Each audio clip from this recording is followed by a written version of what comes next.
Hello guys, this is your friend and we are back with a new fanfic. Which is What If Naruto Got Ultimate Harem with Multiple Girls Rewrite Part 1. And if you enjoy this fanfic then please press the like button and subscribe to my channel for more fanfic like this. And now let's start the fanfic. In the Hidden Leaf Village, there is a village-wide celebration going on. Everyone is having a great time with the celebrations and partying. After all, it is October 10th, the day the Kyuubi was defeated by the Yondaime Hokage. Everyone is having fun except for one young blonde-haired boy. His name is Naruto Uzumaki. He is the son of the fourth Hokage, Minato Namikaze and Kushina Uzumaki, the Yellow Flash, the Yondaime and the Bloody Angel. He is running from a mob of angry villagers with pitchforks, torches, and various blunt and sharp weapons. "Get back here, demon!" screamed one of the lead villagers. "We will kill you and avenge the fourth!" roared an angry female. "Why, I've been good and I've never harmed any of you!" screamed the village's shunned hero. "He is skeleton-like, no fat or muscles on his frail bones, he is wearing what looks like an old dirty blanket that is tied together at the top. On his skinny and frail legs seems to be an old pair of worn pants, filled with holes and tears. Underneath his improvised shirt you would see the countless cuts and scars that are all over his torso and arms. There are a couple of bad scars on his face as well, one that goes straight from the top of his forehead to the bottom of his chin on the left side of his face. He was lucky it didn't destroy his eye though. There is another one on the right side of his lip that is slightly diagonal from the bottom of his nose to just under the bottom lip. On his right cheek is also a couple of small scars that are see-able but not as bad as the two on his face. He also has a brand that says Demon Scum across his back, from shoulder blade to shoulder blade. He has golden blonde hair that is untamed and spiky, that is filled with dirt. If it were clean it would practically shine. He has beautiful blue eyes deeper than any sea. You can get lost in them if you truly looked into them, feeling his pain and loneliness, but also an unbreakable spirit and will to never give up and never run away. He always wants to do the right thing and wants people's respect. He wants to end his suffering and wants to be strong enough to get their respect and help them. He wants friends and love more than anything and he will do whatever it takes. His life has always been like this ever since he was kicked out of the orphanage a half a year ago, when he was only 7 years old. He was abused there too, just not as bad as when he was seen on the streets. He was never properly fed, only getting scraps the other kids left on their plates.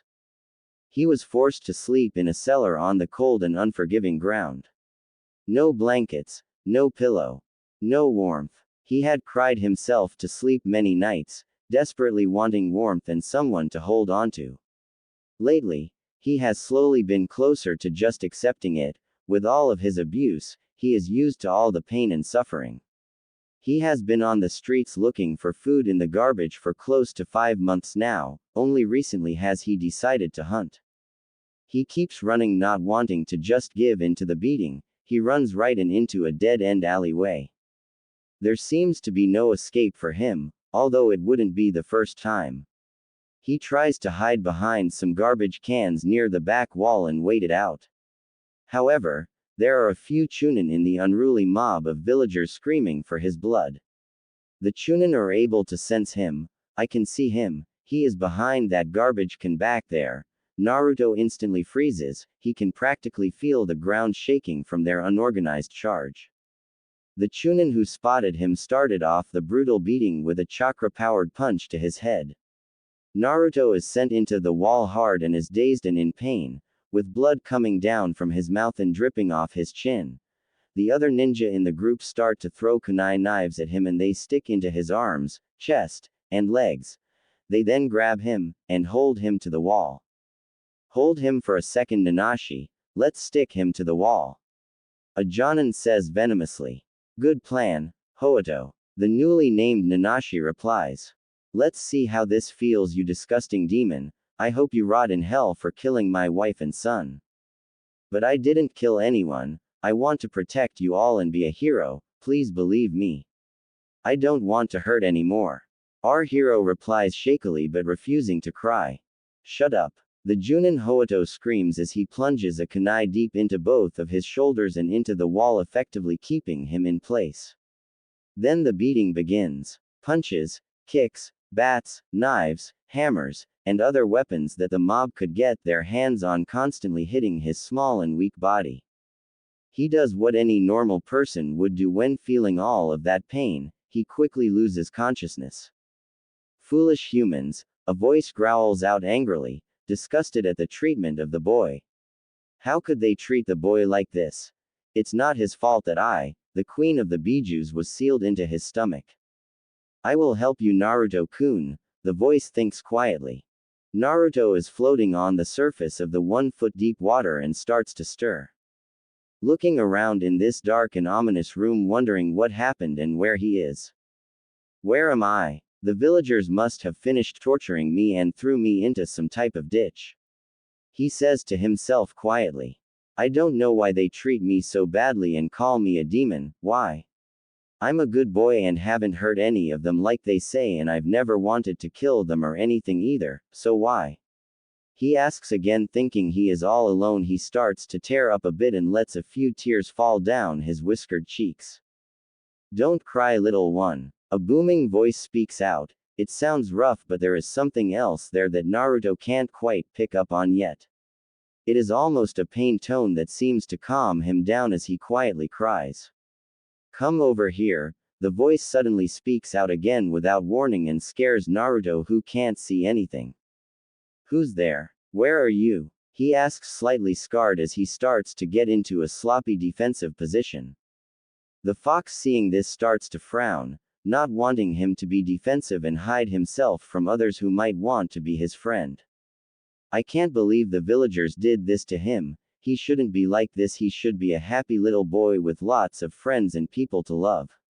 It's a shame. When he is older, he is definitely going to be really handsome too, she thinks, but then stops because she doesn't want him to see her. Almost impossible to see blush.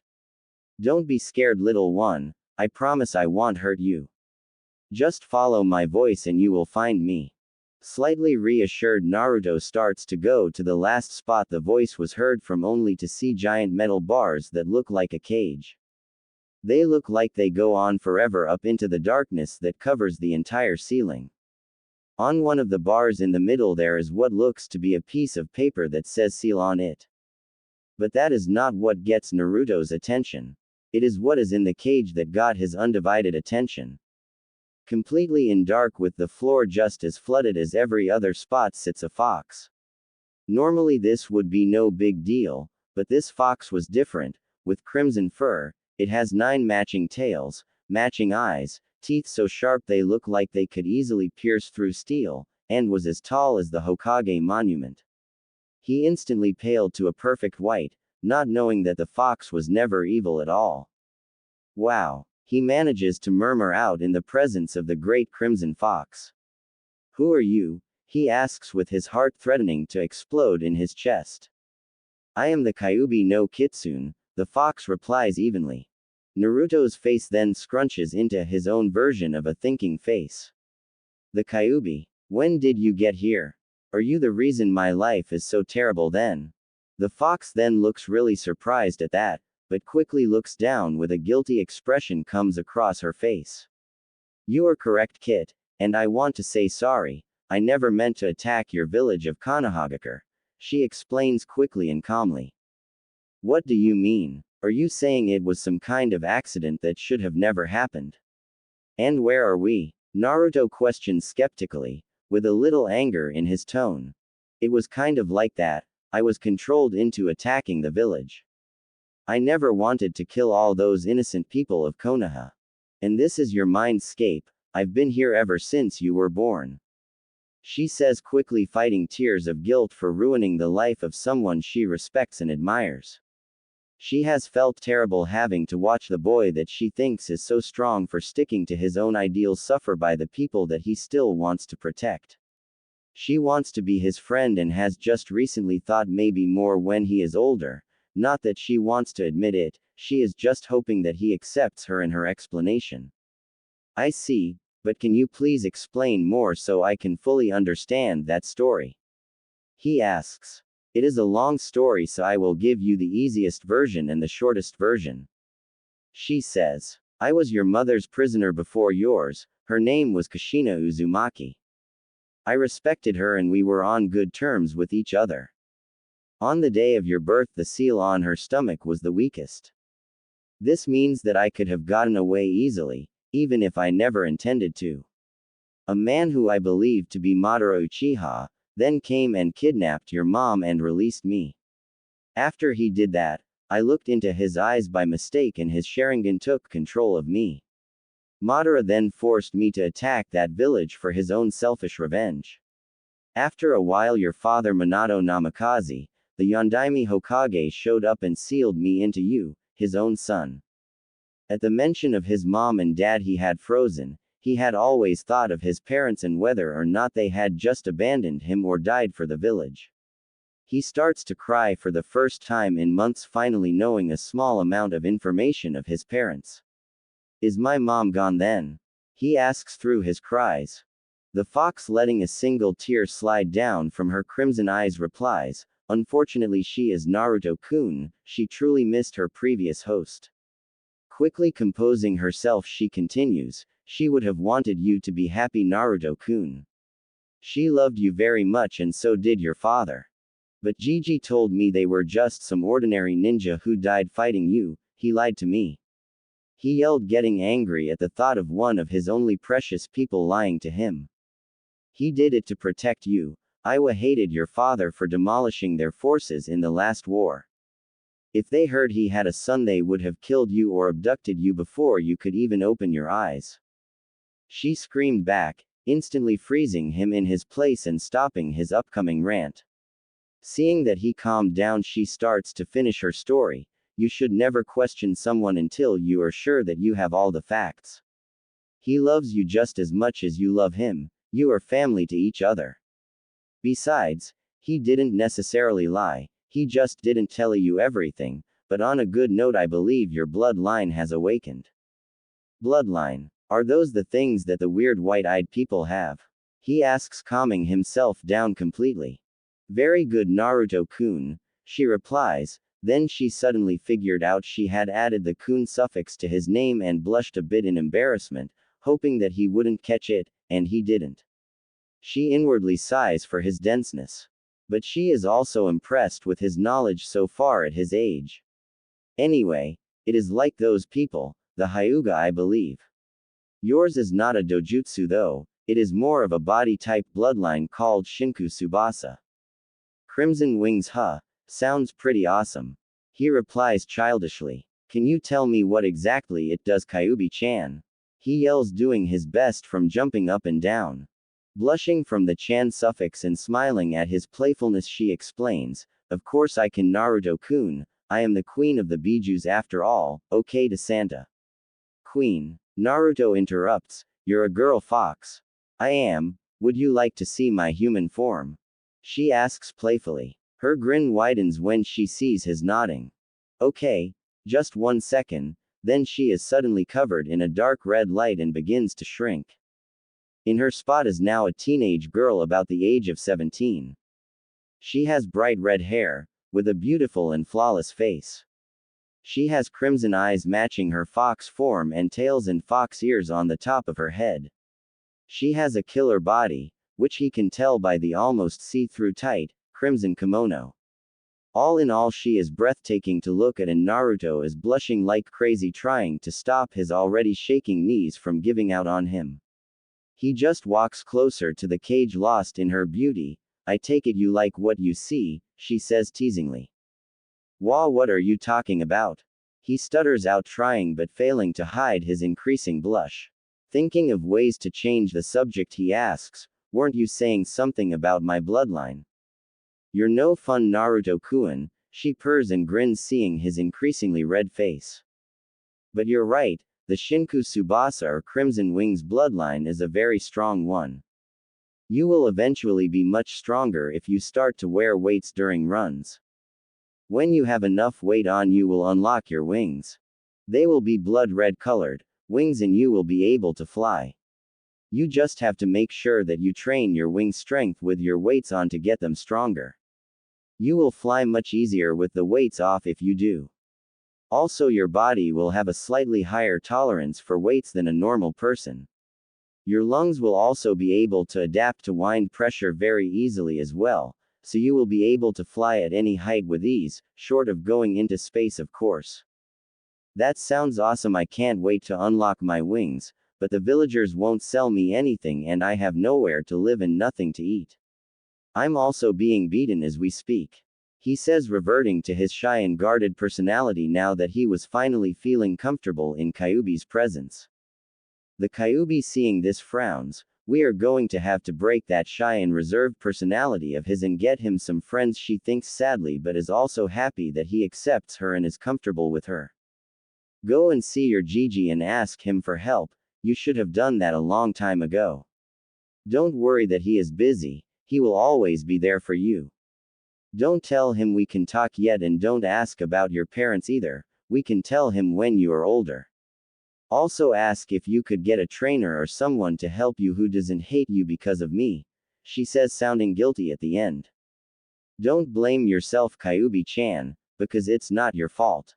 If it helps at all, I forgive you and would really like to get to know you and be friends, he says soothingly. Hearing this, Kyuubi starts to tear up and cry a little. She's so happy that he forgives her and wants to be friends.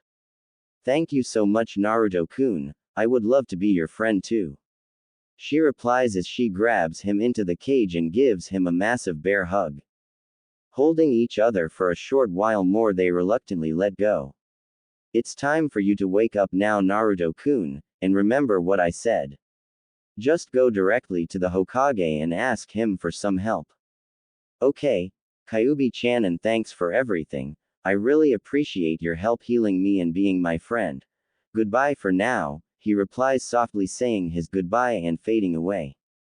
Goodbye, Naruto-kun. It seems that I have hoped to one day be mates with you, she says quietly while blushing like crazy. Naruto starts to wake up and sees the villagers and Jonin just leaving the scene of the crime. He slowly starts to get up as the bones in his legs are now almost fully repaired thanks to the Kyuubi. The cuts and deep gashes are almost all healed up, leaving scars in their places. His improvised shirt absolutely destroyed with little recognizable pieces scattered around. His worn pants in a similar state, being just barely enough to cover him. He's getting up. Some random civilian yells, alerting the angry mob. Naruto sees more and more heads turned towards him and is getting nervous. His wounds may have healed, but he is still very sore. Wanting to be better than the mobs, he simply stares at them coming towards him and lets his eyes do most of the talking. The people then see what they have done to him by looking in his eyes. They can practically feel the pain, loneliness, and fear coming from the poor boy. Some start to feel a little guilty while others are waiting to see if he will become angry and attack, but what they all had in common was nobody could have guessed they would be receiving an apology. I have just learned of my burden through this beating, it being one of the worst in a long time. I can see your frustration in me even being around, and I understand now. It's an eye-opener. I would want revenge if I had a family and someone killed them too, he says softly and quietly, but somehow everyone can hear him clearly. I, however, am not the Kyuubi reincarnated. We are two separate beings. I am sorry for your losses and am in no way angry. I will not seek revenge, instead I will become a ninja of this village and protect you and all other innocents. I only wish to be left alone, please, he says as he turns and starts his walk to the Hokage Tower, leaving behind a mob of around 30 to think on what they have done. Slowly they start to disperse to their remaining family to spread the word of the kind and strong-spirited Naruto Uzumaki. On his way towards the Hokage Tower, Naruto couldn't help but smile.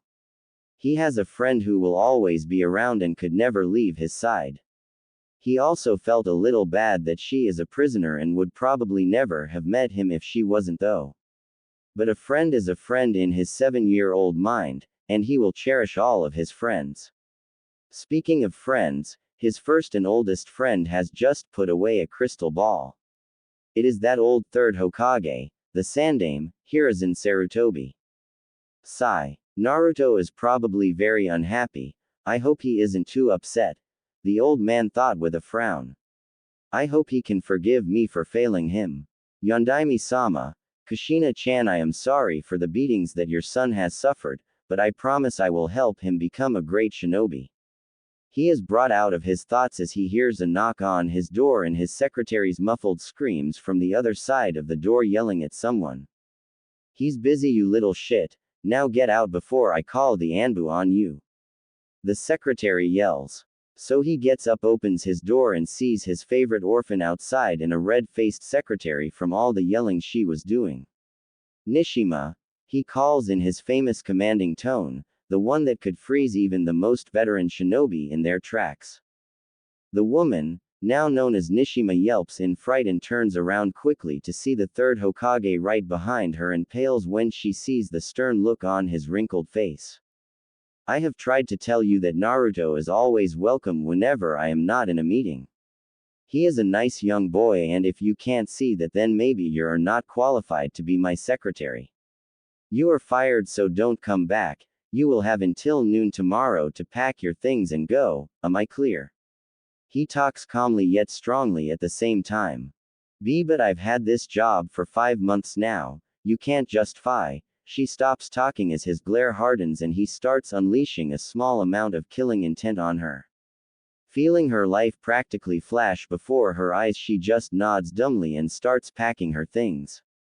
Naruto-kun, you may come into my office now. I'm sure you have something important you want to talk to me about. He says calmly, while on the inside he is worried about Naruto. Seeing his shredded clothes, along with all of his scars and some burns here and there on his already frail and skeleton-like body, makes him become sad. Naruto is like a grandson to him and he doesn't want to lose him or have him get mad at him. He wants to keep their grandfather-to-grandson bond intact, which as of now he is not sure how strong their bond really is anymore. Okay, Gigi. The young voice behind him says. He then sits in front of the Hokage's desk and waits for the old man to sit down as well to start his story. I was beaten today, Gigi. I was scared I was going to die, but I woke up and was healed up really quick. It's weird, but I have always healed fast. I know I haven't seen you too much in the last 5 or 6 months or so, but if you didn't already know, I was kicked out of the orphanage 6 months ago. I was also pushed around and hit with bottles and rocks that some of the more hostile people threw at me from time to time. I never told you because I didn't want you to die of a heart attack or anything for worrying, old man. He jokes and chuckles a bit, hoping to lighten the mood. Hiruzen didn't laugh at all. A deep frown was too busy covering his face. Inwardly he was fuming. He never heard that he was kicked out of the orphanage. What did he eat? Garbage. Naruto-kun, you should have told me that they did all of that stuff. Why didn't you? And how did you survive? He asks, momentarily forgetting his anger for curiosity. Well, first I tried to ask people for some spare food, but they either hit me and said I didn't deserve it or just ignored me altogether. I then started to eat out of the garbage from then on. Some people would even try to stop me from eating that, but I still managed and learned quickly to be really quiet and take the garbage at night time. After the first 4 months or so, I got sick of eating garbage and wound up catching some squirrels and rabbits to cook and eat the last 2 months or more. I'm sorry for not telling you, but you helped me a lot and I didn't want to take you away from your work. I know it's important and I don't want to have to rely on you to save me all the time. He finishes. He seems to be quite skilled in survival already, and at age 7, I think he is maturing too quickly. I don't know whether to be sad or proud. Proud for his skill or sad that he is forced to develop that skill so early in his life. His endurance and pain tolerance are also too good for someone that age. The Sandaime thought sadly. Well, Naruto-kun, I'm impressed with your natural survival skill and endurance, but you should have told me about this. I will see if I can find an apartment for you to live in. On the one condition that you come to me if anything bad happens again, and I will fix it. Do you promise? Of course, Gigi. He responds in his normal happy voice that makes the Sandaime happy that their bond is still strong and Naruto is still alright. Before I go, Gigi, I also wanted to ask if you could buy me some new clothes and help me to become a strong ninja so I can protect the village and my precious people that I hope to find. He asks quietly, almost feeling like the old man would say no.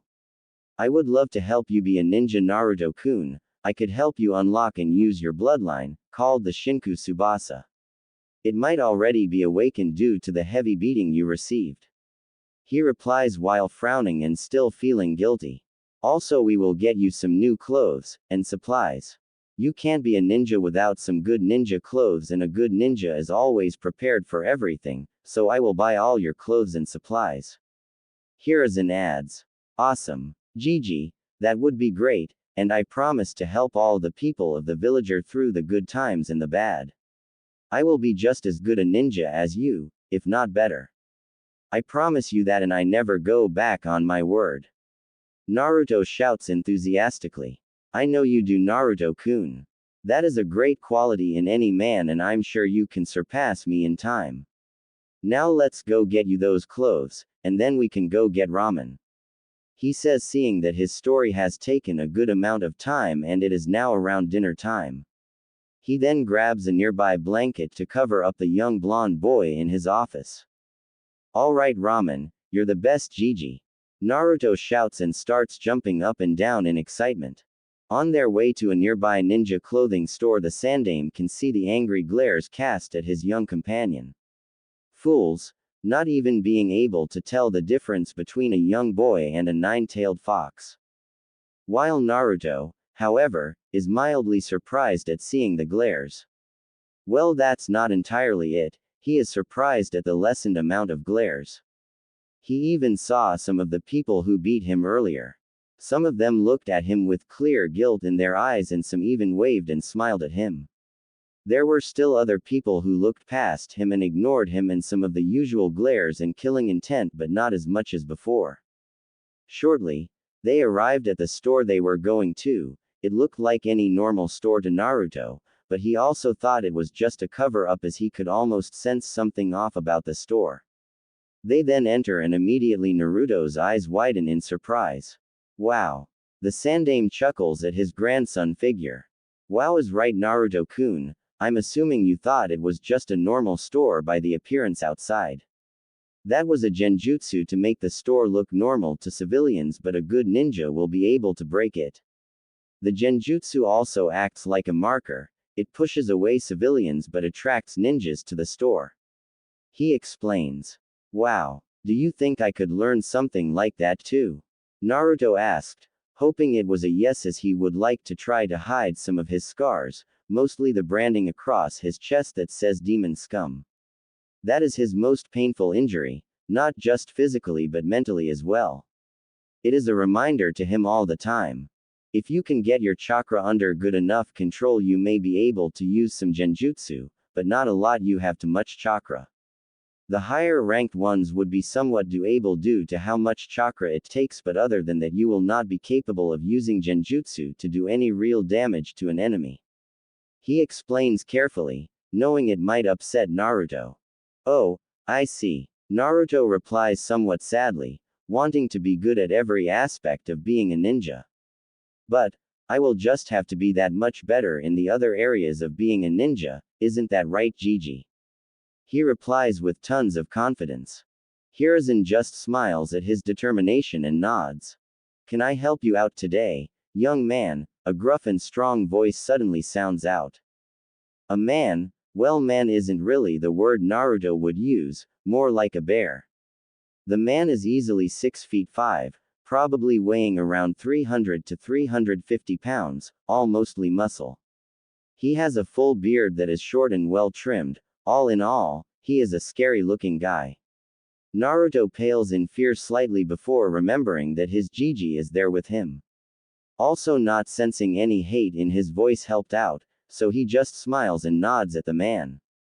I want to be a ninja and protect the village, and I need some new clothes and supplies. Gigi will be helping me out today. Well, then go ahead and look around while I talk to Hokage-sama, okay?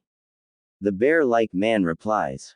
Naruto just nods and starts to look around, seeing all types of weapons and clothes, going to those first. He searches for a couple minutes and finally grabs some shirts and pants and goes to try them on. Shortly later, he comes out wearing all black Anbu-style pants with a black shirt as well. He saw a cool trench coat there also, but when he tried it on it was much too long. It was black on the outside, with the inside being like fur. The fur was soft and crimson. He had really started to like the crimson color after he met the fox. Thinking that it looked really nice, he was going to buy it so he could grow into it. He then moves to look at weapons, thinking since he can't really use genjutsu effectively he would get a sword or a different type of weapon. Seeing nothing for a while, he starts to lose some hope but then sees a couple of beautiful swords. One is a katana, with a solid dark crimson, almost black handle. He reaches for it and pulls it out of its sheath. He is mesmerized by the blade. It was pure black and about 3 feet long and extremely sharp looking. He knew he had to have it. The other blade was a wakizashi. It had a similar look of the katana but was about half the size of it. He grabbed it also and went to the front desk where the two men were talking. I have everything that I want, old man, but I will need more spares of the clothes I have on and some kunai, senbon, and shuriken as well, please. Wow, a katana and wakizashi, huh? The kid knows what to look for in weapons. His clothes are ninja worthy as well. Excellent job, kiddo. The man behind the counter says, and chuckles when the boy blushed from the praise. Indeed, but you will need to be careful with the weapons, Naruto-kun. They are sharp and can harm you very easily. The third says, now let's get you some spare clothes and head over to get ramen. Then we will go to the grocery store and buy you healthy foods, and then go to the apartment I had in mind. They soon continue on their short journey throughout the village with some more of the glares and harsh words that they would whisper. They didn't really bother Naruto all that much since this is the becoming the best day of his life. He is getting ramen from Ikaraku's. That has always been his favorite place to go, ever since he went there with the Sandaime a couple days before being thrown out of the orphanage and a couple times after. He also got new clothes that feel great. They are comfortable and sturdy, they would last him a long time.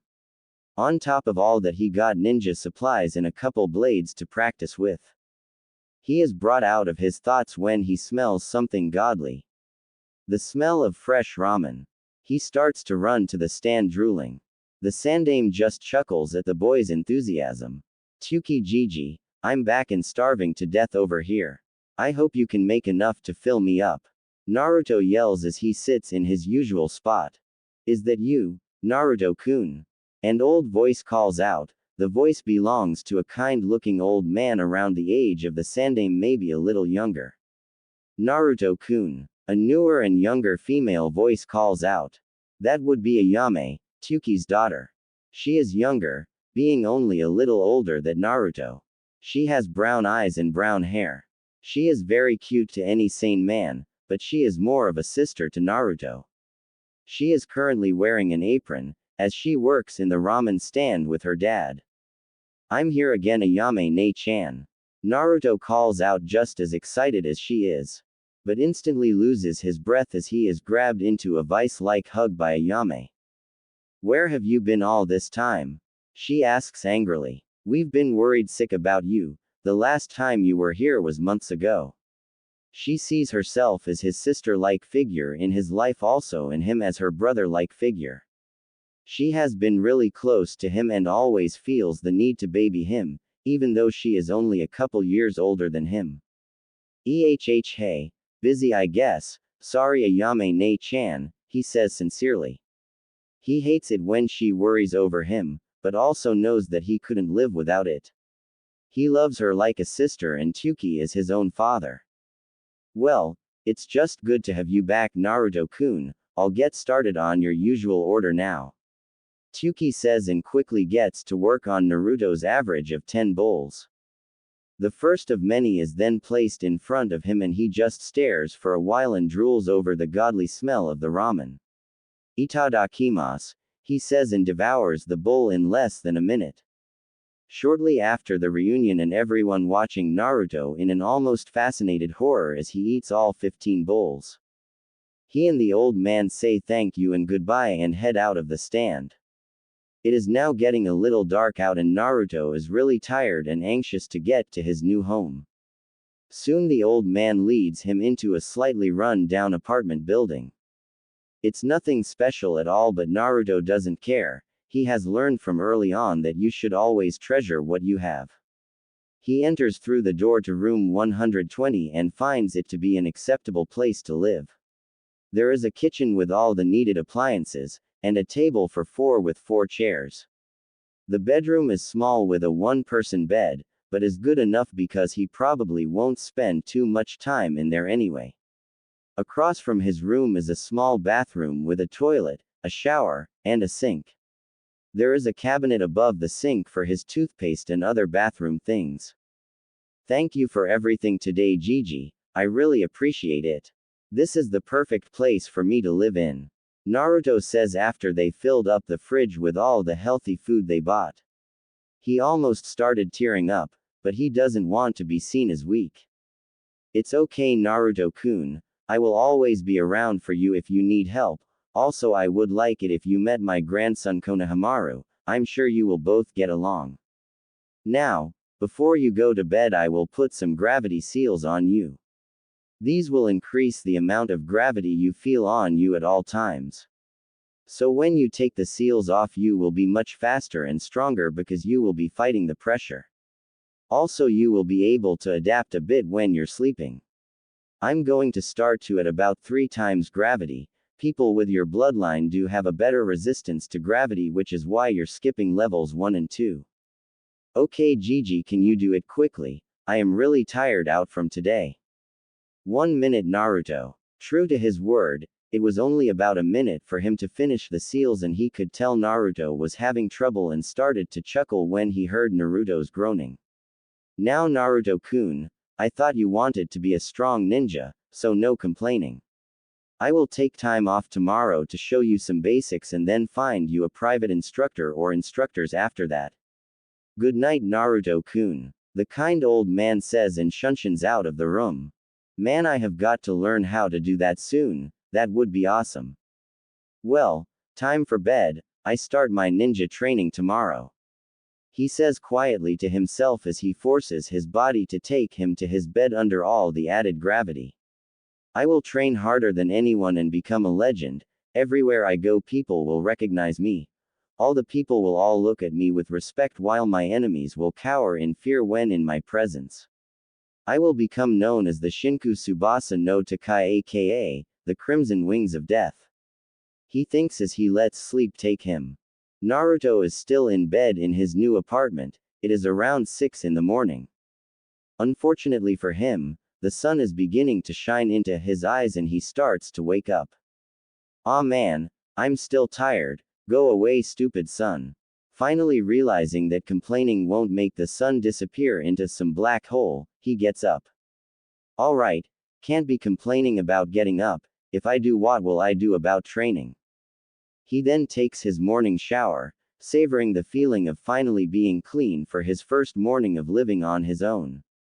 The first time he has actually been even relatively clean in his life, actually. He was abused in the orphanage, never being able to use the baths or showers in the building. Shaking off the depressing thoughts and the rest of the water in his hair, he leaves the shower to get dressed. He also grabs his katana and wakizashi and heads to the kitchen. When he gets there, he gets out some ingredients and some pots and pans when he suddenly comes to a complete stop and stares at the assembled items. I have no idea what I'm doing, he thinks to himself while sweat dropping. He then suddenly passes out, and finds himself in the sewers of his own mind. Traveling the halls, dark and haunting halls like he has been there for his entire life, he stops in front of a very familiar cage. Hello, Naruto-kun, a heavenly voice calls out to him in a soothing tone, with a hint of something else.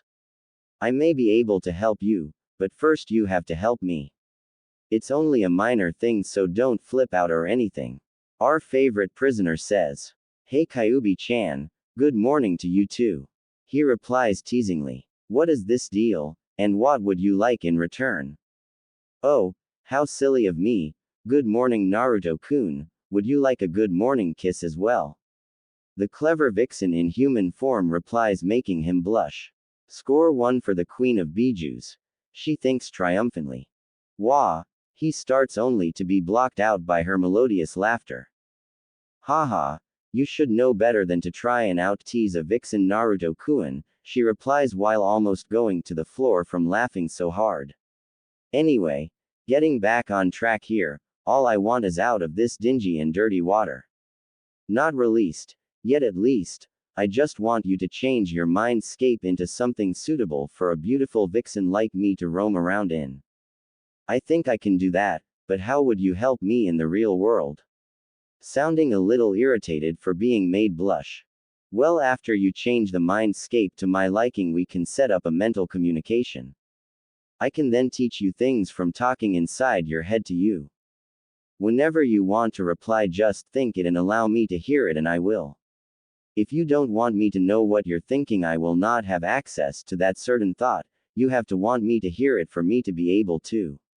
I can also keep you from my own personal thoughts as well, so it works both ways. I will also want your other senses as well, and like your thoughts, you can block me from seeing certain things too. She explains. Naruto shudders at the way she said things, knowing full well what she is talking about. He will make sure to remember that for whenever he finds himself in some horrifyingly awkward situation that is a 1 in a million chance of happening that just so happens to happen to him quite often. I think we have a deal. He says, putting that note into his brain as a reminder. Great. Rip a small piece of the seal off and then just think of a meadow and include a lake big enough for my fox form to fit into and still be touching the bottom of my feet. Also add a forest in the distance with trees tall enough to be half my size. A nice beach would also be nice for when I want to lay in the warm sand. Just picture those things and will it to happen, and it should. She says while mentally crossing off a checklist to see if she missed anything. I'll get right on it, Kyubi-chan. He says. By the way, what's your real name? He asks, wondering if Kyubi was some kind of title, while still concentrating on the changes that should be made. Kei Kiyoshi, she replies with a small stutter of surprise, while blushing slightly. She has never given her real name to anyone. The only person she would really care about getting to know enough to tell them would be Naruto. Well, Kiyoshi-chan, let's see what we can do about this sewage-infested dump. Not seeing the increasingly red face of his foxy prisoner. After a short time, the water at their feet begins to drain and soon grass seems to start growing. The entire room feeling is gone when sunshine starts to appear also. Kiyoshi already loves the feeling of being free of her cage. The grass feels great against her bare feet, and she can also see the lake she requested filling in the background. Just beyond the lake is a plentiful forest filled with lush trees and bushes all around. Looking closely, she can see some wild foxes in the forest as well. All in all, she couldn't have received a better place to be. This is absolutely perfect, Naruto-kun, I love it. She exclaims and glomps him. It almost looks like she is trying to squeeze the life out of him. Him turning blue could be one of the signs of that. Realizing what she is doing, she lets go and helps him up to get the blood flowing again. Sorry, I was happy and I didn't mean to crush you or anything. She says quickly, trying to hide her blush of embarrassment. That's okay, I get it. Anyway, I have to go make breakfast and I need your help, if you could please. Of course, just think about leaving this place and you will, and remember to think of what you want to say to me and I will hear it. Right. Goodbye for now, Kiyoshi-chan. Goodbye, Naruto-kun, feel free to visit anytime. Naruto then opens his eyes, and sees the ceiling. You know, Kiyoshi-chan, next time you want to drag me into my mind, try to warn me first. He thinks is his first test. Haha. But that's no fun at all, Naruto-kun. She thinks back. Wow, it works, that's cool. Are you doubting my skills, Naruto-kun? I would hate to think that you are. She responds in her sweetest voice, freezing him in his tracks. WHWH what? No, I would never doubt your skills. How could I? You're the queen of the bijus and the strongest of them all, heh heh. He finishes with his nervous laugh, hoping that his answer was good enough to the queen. Good. Now let's get started. Soon after, Naruto is heading to the Hokage Tower, very slowly as he is still trying to get used to the gravity seals that were applied last night. Eventually he makes it there and finds a more neutral secretary at the same desk. He passes a lot to enter the Sandame's office. She is young, about the same age as the other woman, and she is also fairly good looking as well. Excuse me, miss, I think that Gigi is expecting me, can I go in now? He asks politely. She looks at him for a couple seconds to see if she recognizes him, and she does, but she simply smiles and nods at him. She normally would have been a little more rude after her aunt had died in the Kyuubi attack. That was before, though, a friend of hers told her what he and the mob did and how Naruto reacted to it, and she has decided to let it go and move on. Thank you, is all he says, along with his trademark smile on his face that actually makes the poor woman's heart stop. She thinks he is really cute with that smile, but at the same time feels unbelievable guilt at how he was treated.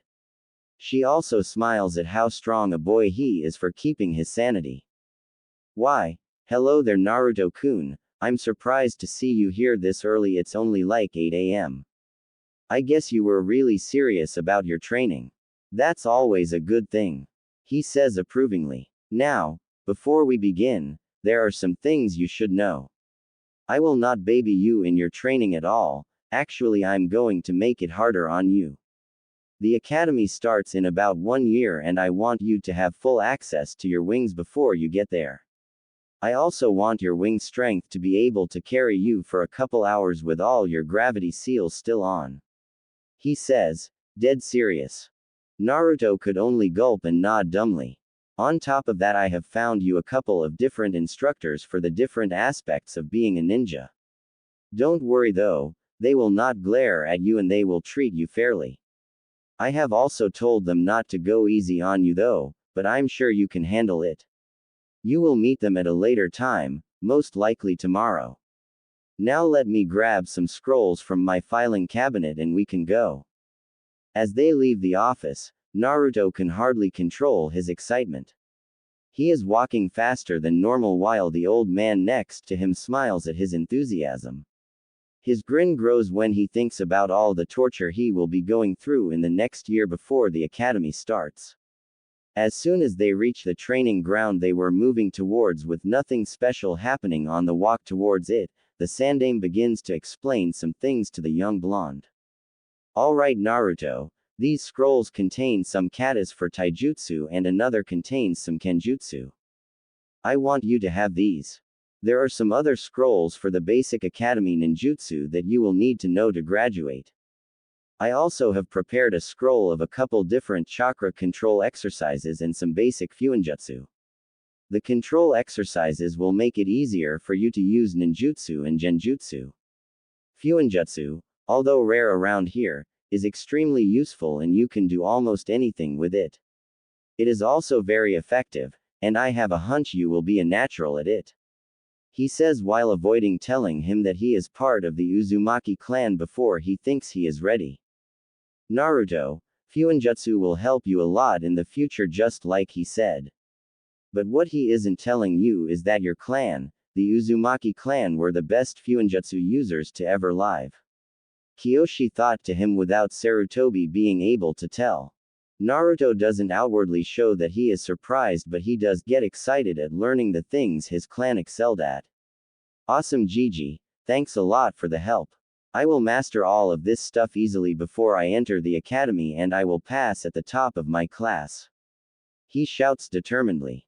Now Naruto-kun, I actually think it would be best if you held back a bit in school. I'm not saying be the worst student in the class, maybe be in the middle. Deception is a ninja's best weapon.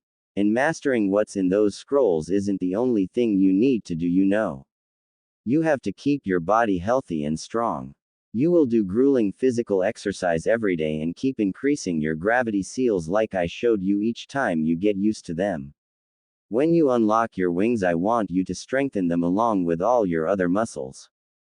Don't worry so much, I will work out physically and also master those jutsu and katas as well, no problem old man. I will also advance that fuinjutsu stuff because it sounds so cool. Naruto replies confidently. That's good that he is interested in fuinjutsu, it's in his blood after all. He thinks with a knowing smile which turns into a sadistic smirk. Alright then tough guy, increase the gravity seals from 3 to 5 and do 25 push-ups, sit-ups, crunches, jumping jacks, and then run 3 laps around this training field with only a 30-second break in between each of them. He says with a dead serious look in his eyes. I also have some other things you will need to know, but I will tell you them when you are ready to hear them. What? Do you want me to die, old man, and why can't you tell me now? He asks as he lets his complaints known. A ninja doesn't complain, Naruto-kun. I will also find you a teacher to teach you how to act appropriately, and I don't think you are ready for what I have in mind to tell you yet. Now go on, or I won't take you out for ramen at all this month. He threatens while Naruto begins to sweat comically. What? Me complaining? I was just saying how much fun I'm gonna have pushing myself to the limit. He says immediately forgetting his complaints when his ramen was threatened. Time skip 1 year. It has been a full year since the day the Hokage got him the scrolls and started him off with his own physical workout plan. Along with his new and improved diet, he has been working himself to exhaustion every day. He is now 8 years old and a lot heavier than he was just 1 year ago, and not because he is fat. In fact, he is almost all muscle. He is a lot taller now, standing around 5 feet, weighing about 120 pounds. He has a lot more muscle on him, but he is in no way bulky. He has a fairly flat and hard stomach, not a full-formed six-pack. If you really look, you can see the faint outline of it, but he will need to grow into it more. His arms are now bigger and harder than they were before. They are really good size for his age and size. Other than that, he still has the same spiky blonde hair that barely reaches to his shoulders. His eyes are probably what changes the most, not the color though, just the emotions that you can pick up from them. He is definitely good looking in any girl's or woman's eyes. He has mastered the tree walking exercise and all the ninjutsu he was given. All except the Bunshin Jutsu. Having too much chakra for such a low chakra draining technique could do that to you. Instead, he was given the Kage Bunshin Jutsu. A solid clone technique that is better than the original technique anyway. His taijutsu is also very good for a kid who hasn't even entered the academy yet. Having his gravity seal at level 15 helps with that. Surprisingly enough, his kenjutsu is his best skill so far, just barely above his fuinjutsu. He mastered the basics of seals and has done a lot of calligraphy to make his hand much more steady. Having good teachers can do that for you though. Add to the fact that he practically up information like a sponge. He has only one genjutsu under his belt, and that is to cover his scars. He also applied a seal that will hold the genjutsu up for him. It took a lot of work and it holds a lot of his chakra back, but having huge reserves takes away that issue. His teachers were Anko Mitarashi for taijutsu, Yugo Azuki for kenjutsu, and Kurenai Uehi for genjutsu. His teacher on how to stay calm and act like a real ninja was none other than Sum, all banded together to help him improve his aim with throwing weapons along with anatomy to know where to hit with Senbon needles to do the most damage and paralyze people. They also taught him about herbs and poisons, although just the basics, and gave him the books to learn on his own. He was also taught more advanced trap making skill, as he was already a natural. His stealth had also improved with the proper training.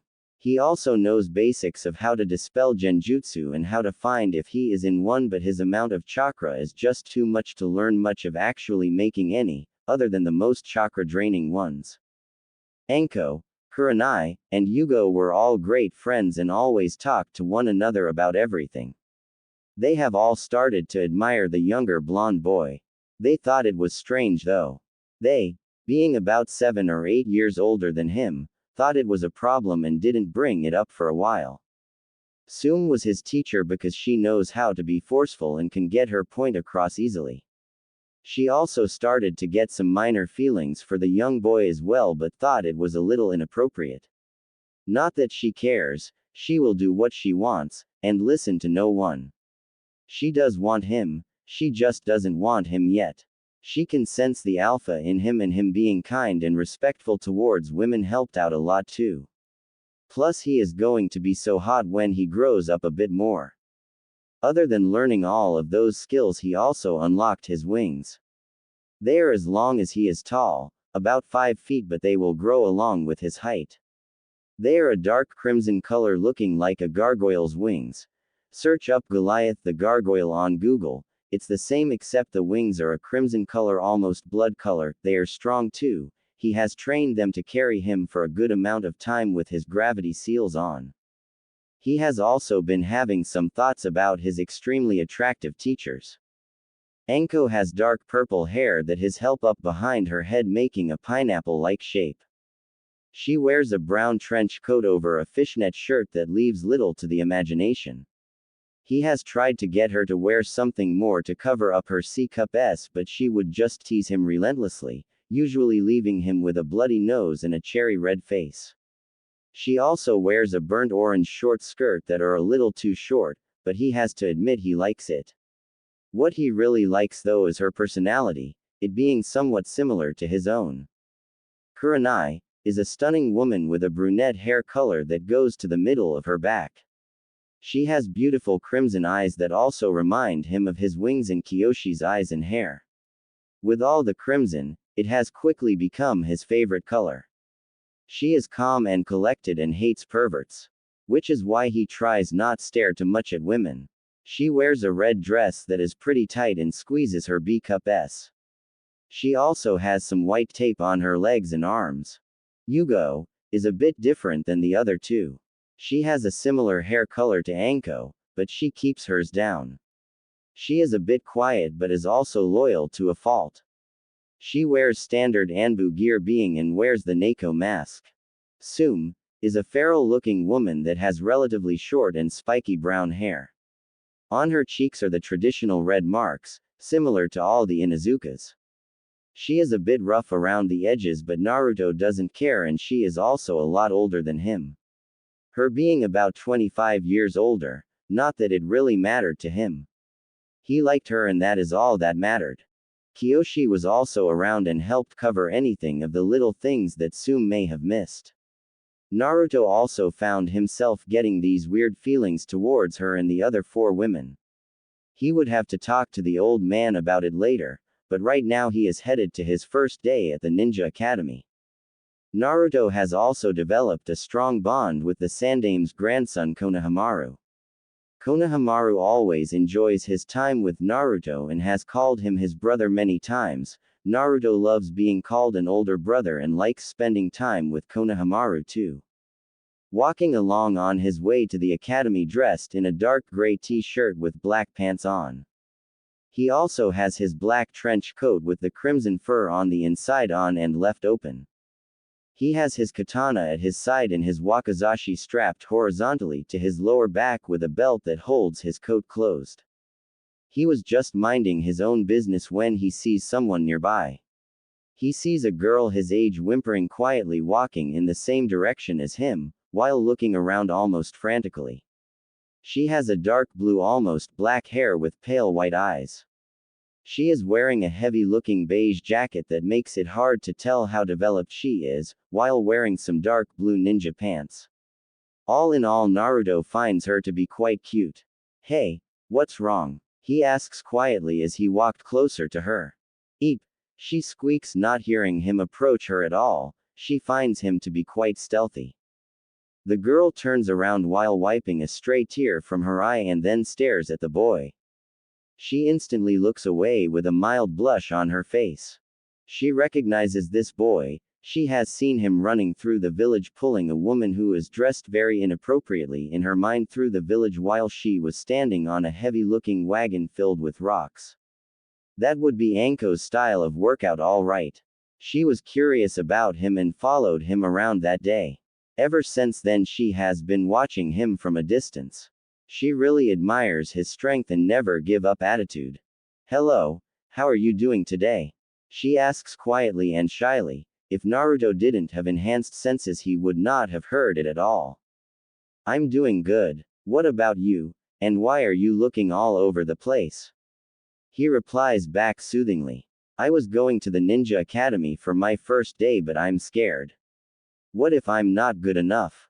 If I don't do good, their father will be very angry with me, and I won't have any friends.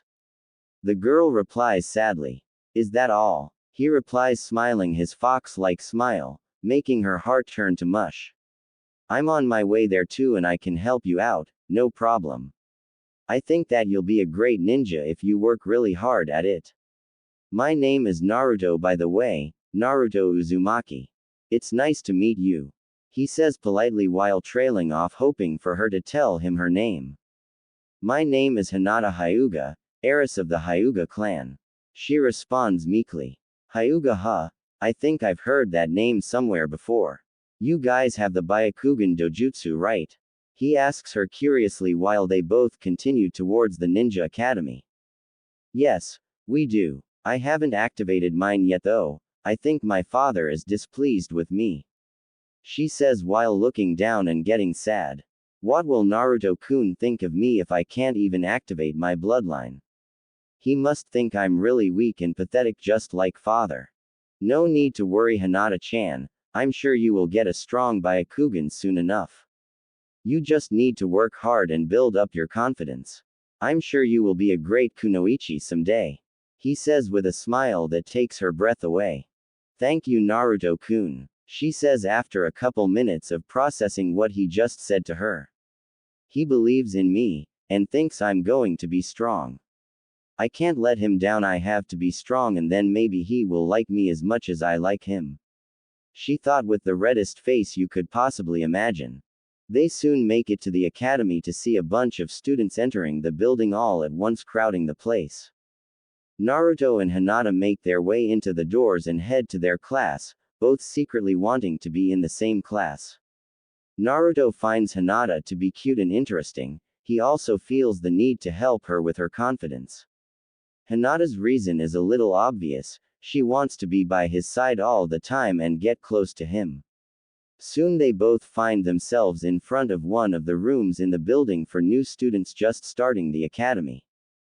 Hey, are you going to this room too, Hinata-chan? Naruto asks his traveling companion. This is great, maybe we are in the same class and we can be friends. My senseis did tell me I need friends my age. I want more than just Kiba after all. Sum had told him about her son, hoping that they would become good friends so she can get to know him more. I am Naruto-kun, I guess this means we are in the same class together. She replies shyly. This is great. The next 5 years in the academy with Naruto-kun, sitting next to him every day. I have to work on my confidence and be strong to hopefully get together with him by the end of the academy. She thinks to herself with a beautiful pink tinge to her face. I guess it does, Hinata-chan, this is great. Me and you are going to pass this and become great ninja, I'm sure of it. He says full of confidence, making Hinata a little jealous that she is not that confident, but she still respects him for it. They then enter the room together with Naruto opening the door for Hinata, getting a smile from her, and they both look at all the ninja hopefuls. Only about half the class stands out to them. There is a boy with a little white dog on his head sitting with his head on the desk. He seems to have similar red marks on his cheeks that Sum and the other Inuzukas have. There's Kiba, Naruto thinks. He is wearing a gray hooded jacket with black fur in the hood. The jacket is zipped up all the way, almost hiding the fishnet shirt under it completely. There is a boy sitting next to him with his hair up in a pineapple-like shape similar to Anko's. His hair is black though. He wears a open light gray jacket with a tight fishnet shirt under it. He seems to be sleeping on his desk next to Kiba. He learned from the old man his name was Shikamaru Nara. He actually knows all the kids' names in the class, having asked for them. Next to Shikamaru, is a slightly chubby boy wearing a green jacket opened up with a beige shirt underneath it.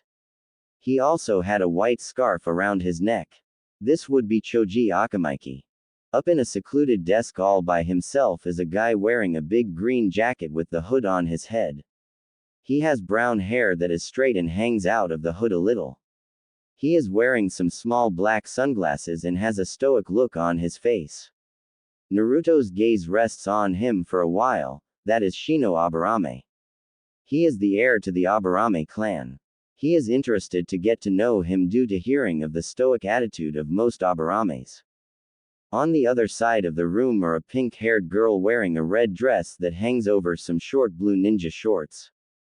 She has green sparkling eyes and seems to be eyeing some black-haired boy not far from her. The girl's name is Sakura Haruno, not that she is important, she seems to be too thin and frail. Probably because of the boy she is staring at. Fangirl. Naruto thinks to himself, she probably won't be a good ninja at all.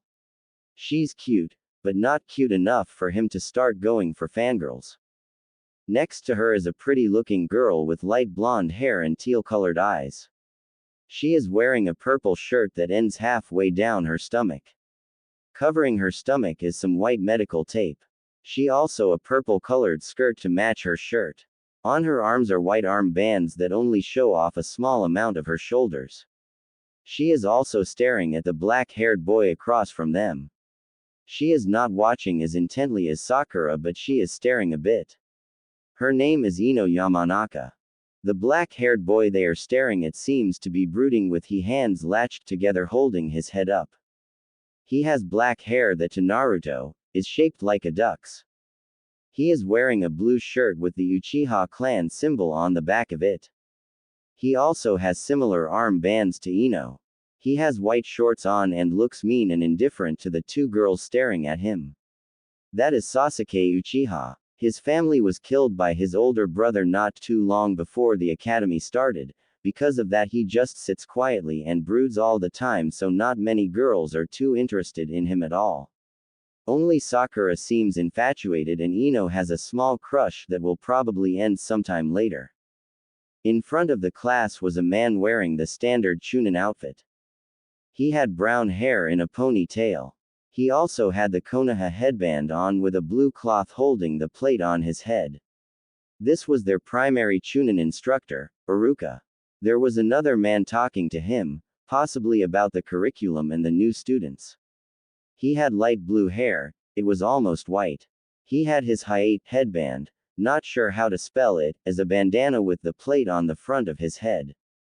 His name is Mizuki. They both then turned to the class after a short conversation. Alright class, settle down and everyone take a seat. Naruto and Hinata head up to where Shino is sitting. Iruka says politely, not seeing the angry glare that Mizuki is sending towards the back of his head. Hey, my name is Naruto Uzumaki, and this is my friend Hinata Hyuga. What's your name? He asks when he sits next to the hooded guy, who seems surprised at his introduction. Being an Aburame, people think they are weird being able to talk and control bugs from inside their bodies. I am Shino Aburame, Naruto-san. It is nice to meet your acquaintance, yours to Hinata-san. He says in a monotone voice while on the inside he is curious about the boy next to him. Shino doesn't have any friends other than his insects, so he always wanted a friend to talk to but just waited for someone to start up the conversation. Nice to meet you to Shino-san. Hinata replies softly, also seeing earlier that he was sitting alone and feeling a little sad, but also relieved that she isn't the only one who felt all alone. The three of us are going to be great friends. She finishes in her mind happily. It is nice to meet you as well, Shino. Hopefully we will be great friends and ninja together, and please just call me Naruto. He says calmly, trying to stay focused in school to learn. Their thoughts were interrupted by Iruka.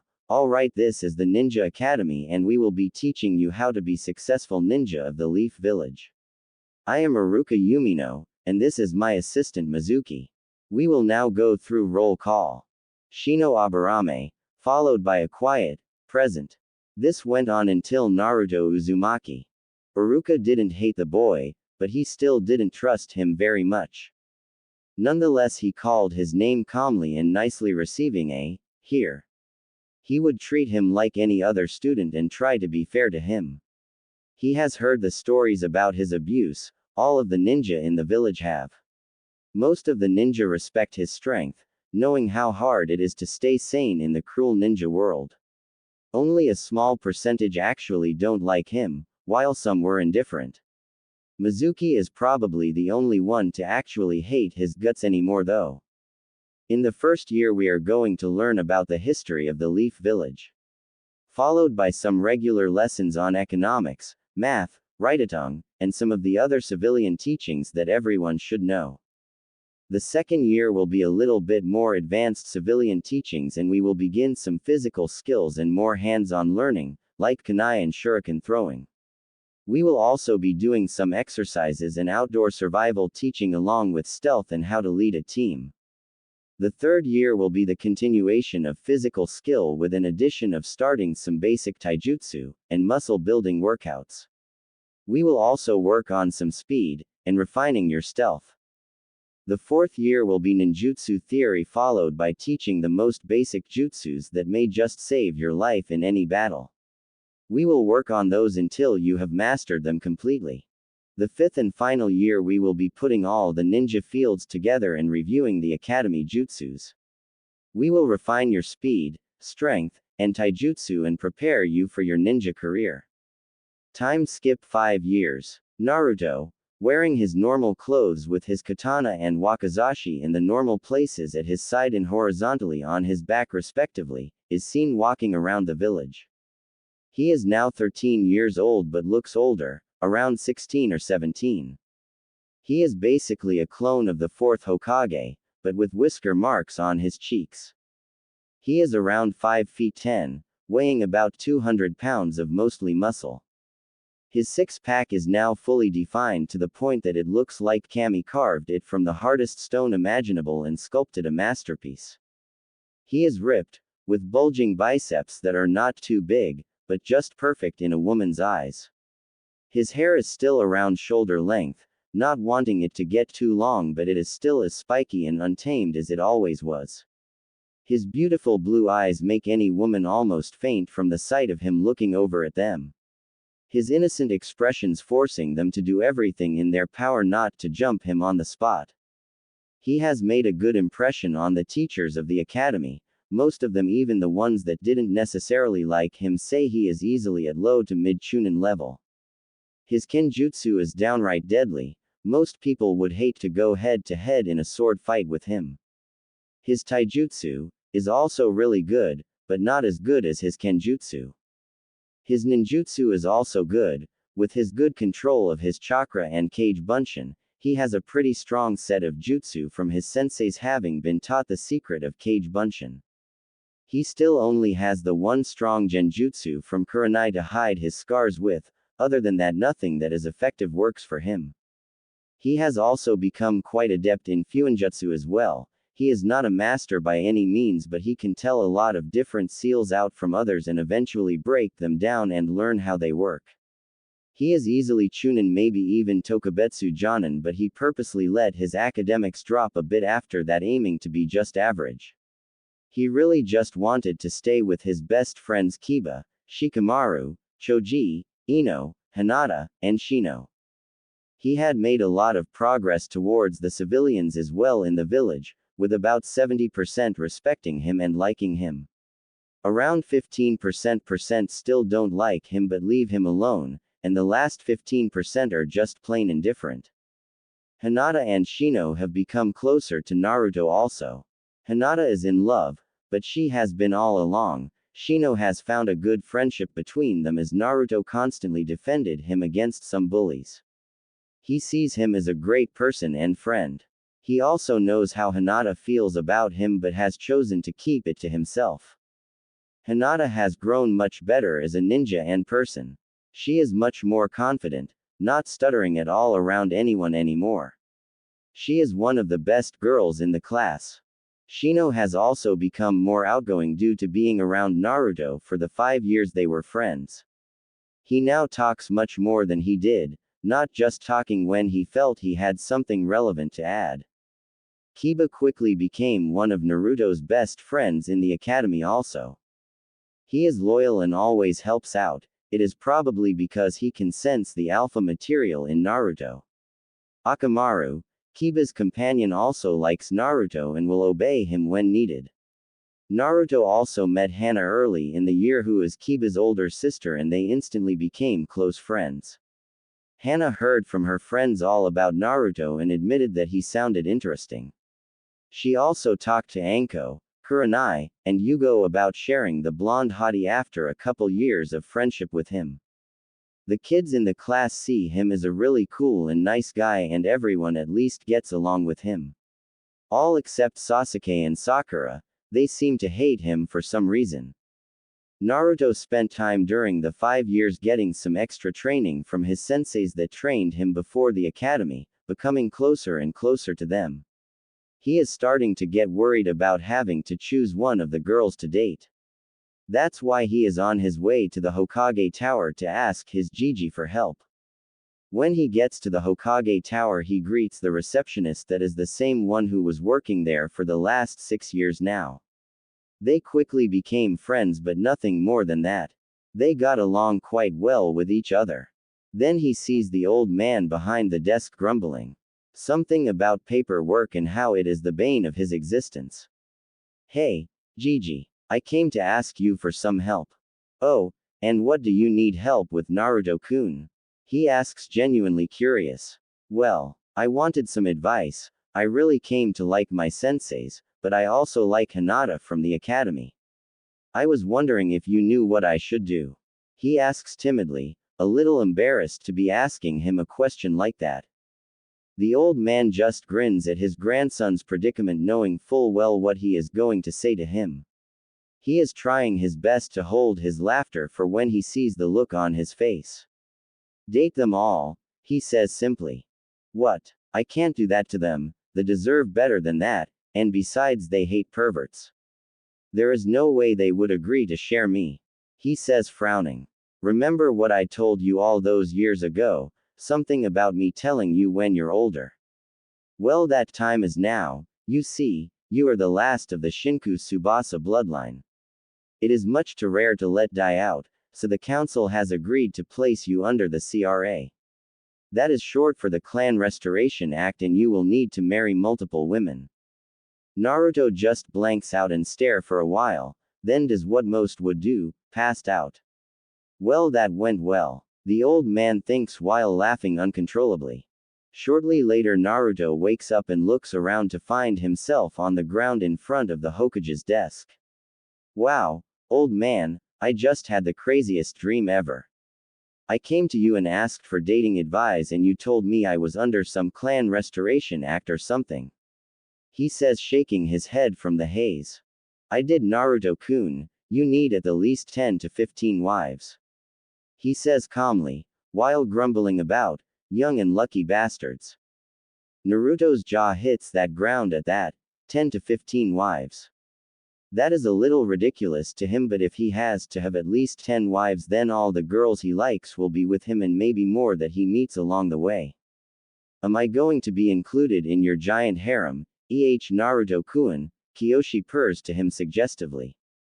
If that makes you happy, Haim. Thinking to her teasingly while happy that she wants to be his first wife. They have gotten very close in the last couple years and talked every day. The Kyuubi blushes like crazy at being called princess and is also letting tears of joy fall from her beautiful face. I have finally found the one, the perfect person for me to be mates with. This is the best day of my life. She thinks happily, while running around and grabbing a nearby baby fox. He loves me, he really loves me, Kitsune-chan, I'm so happy. She yells while holding the young baby fox, while the fox just wags its tail in happiness for its friend. Now that his problem is solved, Naruto heads to the academy for his final test. The test that will make him into a full-grown ninja in the eye of the village. He is confident he will pass and become a genin. Naruto is now headed to the Hinata's house to pick her up and walk to the academy together like they do every day. Good morning Naruto-kun, ready for us to become genin? She asks confidently. Hell yeah, Hinata-chan. I've been ready for years now. So let's hurry to Shino's house and get him. He replies confidently and they head out on their way. They have been doing this together for years now, so she just nods and follows him. Leaving, they both nod to the branch family guards who happen to like and respect Naruto for the same reasons all the other ninja like him. He is respectful while at the same time fun. He never belittles them and also helped Hinata with her confidence.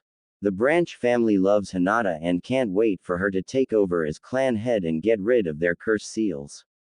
As they approach the Aburame clan home, they see Shino waiting for them patiently like he always does. Naruto sees him and smiles. Hey Shino, how are you today? I'm good, Naruto. How are you and Hinata-chan doing today? I'm doing good today, Shino-kun, thanks for asking. Hinata replies, while she is inwardly nervous. This was the day that she would confess her feelings for Naruto. I wonder how he'll take it. She wonders. I'm good too, so are you ready to make genin? He asks as they begin their journey to the academy. I think all of us are going to make it no problem. I think I am ready Naruto, but you have been ready to be at least a chunin for a couple years now, maybe more and everyone knows it at the academy. Shino replies with a light chuckle as Hinata joins in giggling too. I love it when you giggle, Hinata-chan, it's like music to me ears. Naruto says and chuckles at her blush and her pout. I also love your pouts, you are so cute. They have begun to tease each other more in the last year of the academy and they always had a good time with it. They are very close to each other and all they have to do is really ask the other out to make it official. If everything goes good today it will be. Naruto thinks in his head, not knowing his female traveling companion is thinking along the same lines. They soon enter the academy and sit in their normal seats that they have always sat at ever since they first met on the first day. They always enjoyed sitting in the back of the class and talking to each other and their other friends while Iruka-sensei taught the others the things they already knew. Hey, Naruto, what's up bro, are you ready to pass this test and become ninja? A voice calls out and Naruto turns to look at his best friend Kiba. Hey Kiba, I'm 100% sure I'm gonna pass, and I'm doing good today. How about you and Akamaru, think you're gonna pass? He questions back with a smile. Of course we're gonna pass Naruto, what do you take us for? Kiba replies back with a laugh, which Naruto joins in on and Shino, Hinata, and him take their seats after wishing him luck. Troublesome, hey Naruto how's it going? His good friend Shikamaru replies from in front of him sounding bored. Hey Shika, I'm good how about you? So you gonna pass or just say it's too troublesome and give up? Is his humorous reply with a hint of sarcasm, meaning it to be a joke and not an insult. Shikamaru just grins at his friend's comment and replies, you know my mom, it would be way too troublesome to hear her nag about me failing this test, so I guess I have to pass. Well I know you don't need it but good luck anyway man.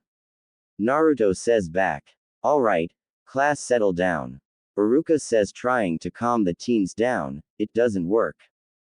Quiet down please. Still nothing, shut up you idiots, I'm talking to you, he screams with his patented big head jutsu. Seeing the fear-stricken students' faces is always hilarious which is another reason he likes to do that to them. Seeing that they are calm he begins, alright class today is the final day of the Ninja Academy. I just want to say it's been an honor teaching you all these last 5 years. When I call your name you will follow me into the dojo for target practice and the academy jutsu. Shino Aburame, he gets up and starts to walk up but feels someone grab his arm and turns around. Good luck Shino, Naruto says, and Shino just nods. Shortly, later he comes out with a smile on his normally stoic face and goes to Naruto and thanks him. This goes on for a while, with Naruto giving Hinata a kiss on the cheek and she also passed the test. Naruto Uzumaki. He then stands up but feels an arm grab him. Hinata was hanging on his arm and she kisses him on the cheek. He blushes a bit but can stand up to it more with all the teasing he gets from Anko, Kiyoshi, and sometimes Kurenai, Yugo, and even Hana. Good luck Naruto-kun, she says with a beautiful pink tint to her face and a smile. Don't worry so much I'll pass no problem then we'll all go out to dinner, my treat. He replies as he is walking away. Naruto enters the dojo to see Iruka smiling at him and he smiles back. He then notices Mizuki glaring at him from behind Iruka and mentally frowns. He has always treated him a bit unfairly. Alright, you have 10 kunai and 10 shuriken each, you have to hit the targets from 30 meters away. 10 points for every bullseye, 7 for other miscellaneous kill shots. You need at least 35 points to pass, not like that's a problem though, you always do way better than that. Iruka finishes smiling. Good luck. Naruto heads to the line, and slows his breathing. He feels the weight of the kunais in his hands and pictures where he wants to hit the targets. After a short while he lets them all fly at the same time. All 10 kunais sailing through the air at a good speed and great balance. They each impact the target and Naruto just turns around for the shuriken to see the faces of his instructors. Both of their jaws are now touching the ground. He just got a perfect score each one of the kunai hitting at the middle circle of the target. 100 points huh, that's my best yet. Awesome. Naruto nods happily. You just got 100 points, how is that possible? 70, I could see, but 100 that's highly advanced, especially for throwing them all at the same time. Iruka states in disbelief. Mizuki just looks pissed off. Damn demon, I need him to get the forbidden scroll of sealing, how can I convince him if he doesn't fail? He keeps to himself. Well, I'll record that for the record books, here are the 10 shuriken now. Throw them whenever you are ready. Iruka says proudly. Alright, Naruto says as he takes the shuriken and heads back to the same line he was at before. Concentrating once again, he looks to the targets with all the shuriken in his hands. Soon, he lets them fly and like the kunai he gets perfect scores. The teachers are now gaping, it wasn't luck like they thought after all, he is really that good. Congratulations Naruto, but you're not done yet, you have to do the henge, kawarimi, and the bunshin jutsus. Iruka stated proudly. Alright, easy. He replies as he henges into Mizuki, and the replaces himself with the desk both of them were sitting behind. Can I do a different bunshin though? I have too much chakra to perform the regular one. He asks with his voice filled with hope. I suppose that's okay Naruto, any type you know will do. Iruka replies kindly, while Mizuki is fuming inwardly. He would have to find someone else to get the scroll. Sweet. Then here goes Kage Bunshin. Naruto says as 15 solid clones appear in the room in perfect rows of 5 with 3 in each row. Kage Bunshins, how on earth did you learn that jutsu? That's a Jonin level Bunshin. Who taught that to you? Mizuki questions, barely hiding the venom in his voice. Naruto and Iruka can sense a little of the hostility and frown. Gigi taught it to me when I couldn't perform the regular Bunshin and I just asked him for help. He replies calmly. Well, either way you pass Naruto. Congratulations. Iruka replies happily and hands him a hayate.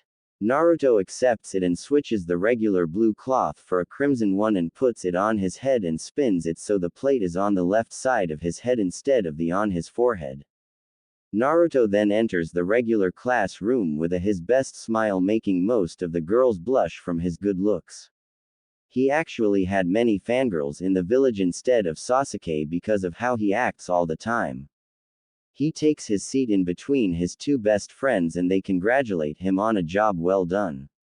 Wondering how good he did on the test, they ask him, Hey Naruto, how many points did you get on the target practice test?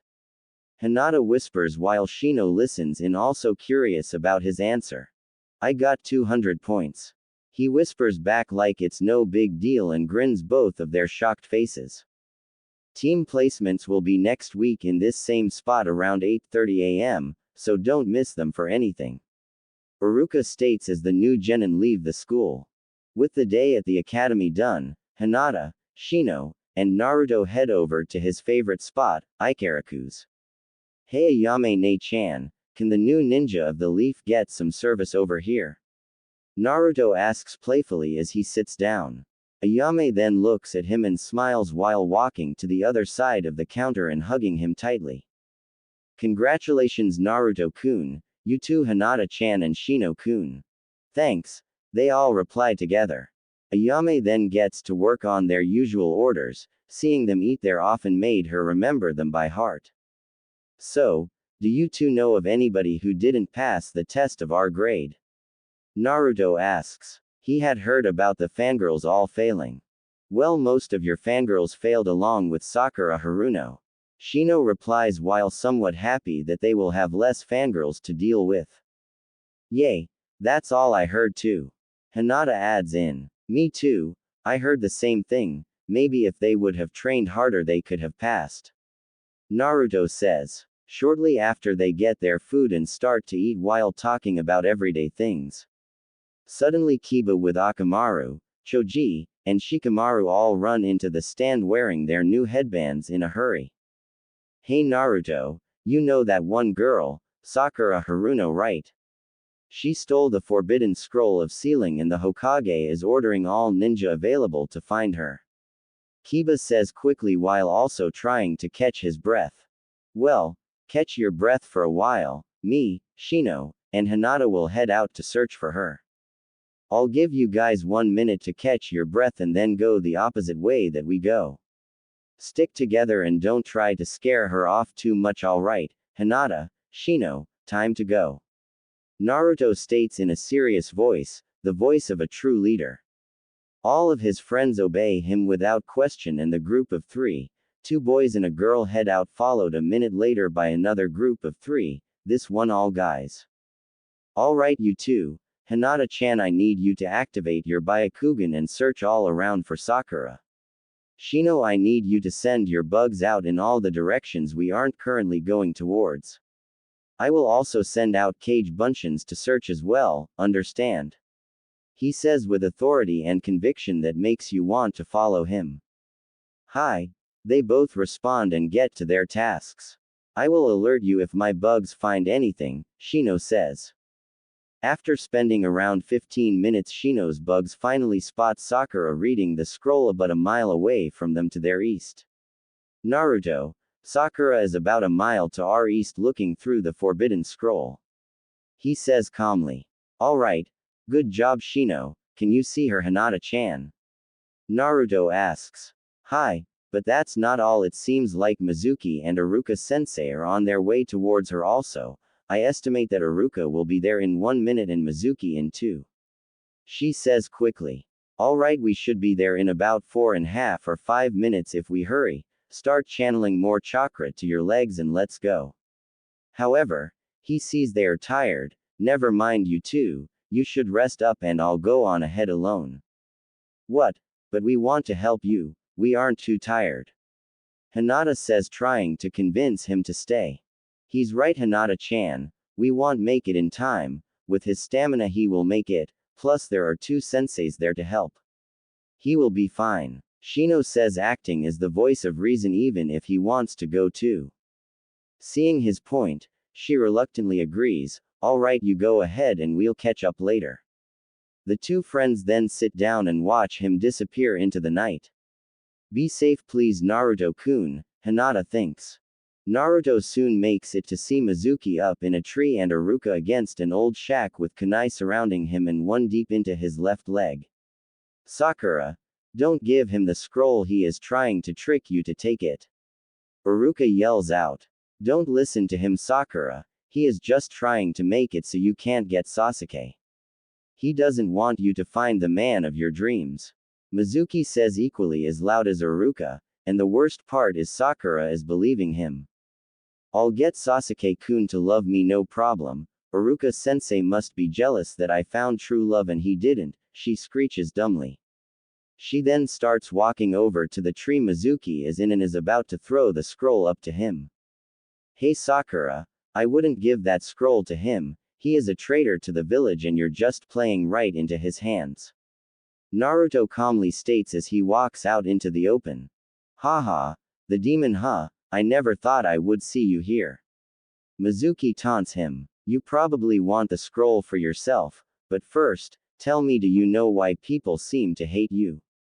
Mizuki asks. Why? Naruto asks, pretending to not know, even though he has known for many years now. Mizuki, no, it's against the Sandame's law, it's forbidden. Iruka yells, hoping to stop him from telling the truth to Naruto. 13 years ago the nine-tailed fox attacked our village and killed many of our civilians and ninja. The beast was said to be unstoppable, there was no way the fourth Hokage could kill the fox, so he sealed it away into a baby boy. You were that boy Naruto, you are the nine-tailed fox. Mizuki yells and starts laughing like a crazy person. Wah, what? He is the fox? Sakura asks, getting confused and really scared. She never really liked Naruto, he always beat Sasuke in their spars. If Mizuki is saying he is the nine-tailed fox, then it must be true. He's a demon, I have to spread the word to everyone and then I'll be a hero. She thinks dumbly. Haha, you're one hell of a fool, Mizuki. Me and Kyoshi-chan are completely different beings. I've already known about the fox for about 6 years. Naruto finally admits. This seems to make Mizuki angry. Really then, well, I guess it's time to kill you, demon. He says as he grabs his giant shuriken off his back, getting ready to throw it.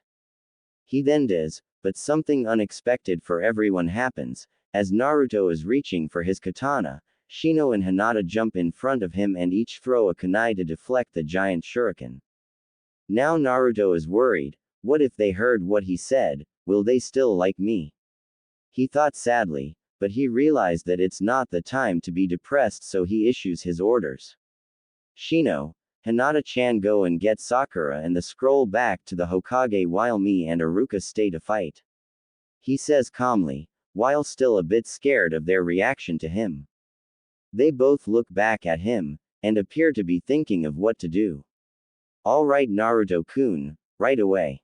Hinata replies, let's go Shino-kun. Seeing his nod, both of them go to grab Sakura. When she resists, Hinata is forced to knock her out while Shino takes the scroll. Hey, give me that scroll. Mizuki commands as he jumps as fast as he can at the unsuspecting friends. Too bad he wasn't fast enough as Naruto hits him from the side. If you ever lay a hand on Hinata-chan or Shino, I'll kill you. Naruto says in a voice that would make any sane man wet himself. Unfortunately, Mizuki is not a sane man at all. Oh, really now? What are you gonna do to stop me, demon? I'll destroy you with one punch. He yells arrogantly, completely missing the fact that Hinata and Shino are long gone now.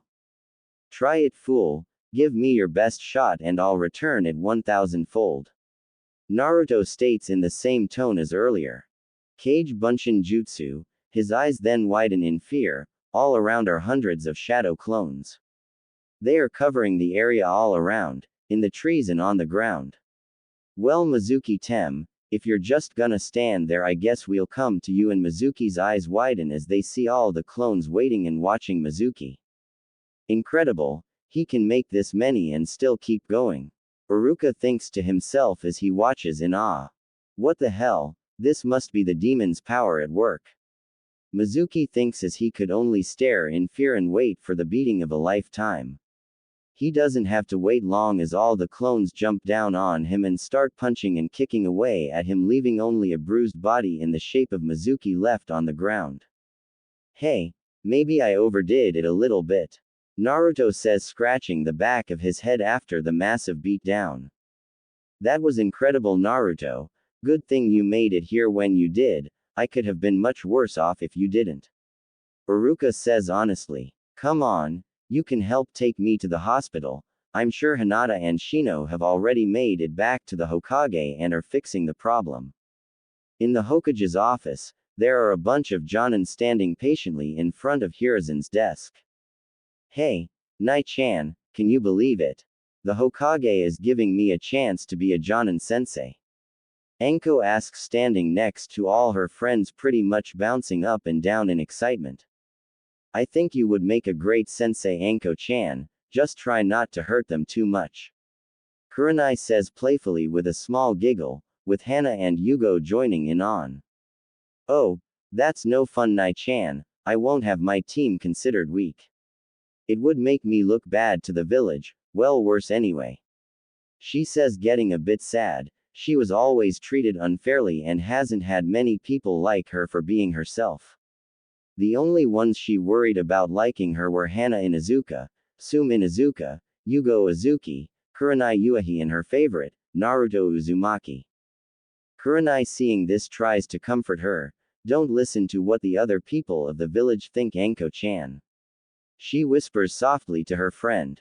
Think about Naruto-kun. He was hated, beaten, stabbed, burned, and other terrible things because of what he holds.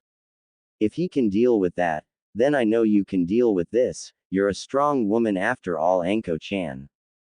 Yay, Anko-chan, don't get so down, you know we all love you. Hana adds in, with Yugo nodding along with the other two women. Anko then starts to think and a smile comes to her face, not a sadistic creepy smile but a beautiful genuine smile. You're right, Nai-chan, if Naru-kun can handle it then I can too. I also love you three like family as well. Naruto has always been a great inspiration to her ever since they met. His never give up attitude no matter how hard things got motivated her. Without Naruto, she would have probably been depressed all the time and distance herself from everyone. Alright, let's being the assigning of the Jonin senseis. The elderly voice of the Sandaime Hokage calls out, shaking all the others in the room from their conversations and personal thoughts. Team 1's Jonin sensei will be, I'm skipping these until Team 7. Team 7's sensei will be Anko Mitarashi, teaching Kiba Inuzuka, Sai, and Naruto Uzumaki. Purposely keeping a delay for mentioning Naruto's name, waiting to see how Anko will respond. No way. Anko screams mentally, did he just say I get to teach Naruto-kun? What? I wanted to teach Naruto-kun. Hana, Kurenai, and Yugo scream at the same time, and then blush, hoping that nobody noticed the kun suffix of his name. Kun. Is something going on between all of you and Naruto?